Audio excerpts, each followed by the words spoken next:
Dear customers and friends, welcome to Golden Tulip Artificial Flower and Plant New Items presentation.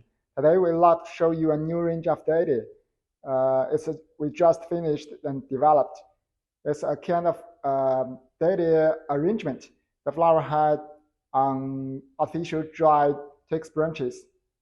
We have 4 styles, 3 styles in height 90 centimeter, 1 style in height 70 centimeter. Let's see the details one by one. First, the short style in height 70 centimeter.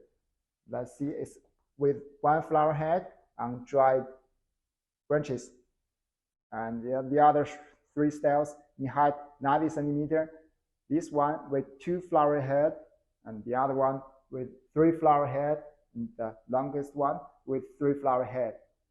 And each styles in 6 nice colors. Let's see each styles in details one by one. First, let's see this style, the smallest one.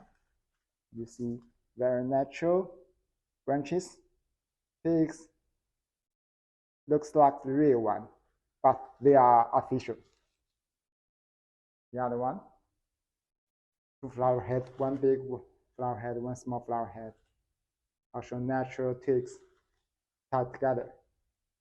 This one, just with 1 main stem and 3 flower head on the stem in that structure. And the last one with more branches and also 3 flower head. You see, very natural. Thank you very much. See you next time.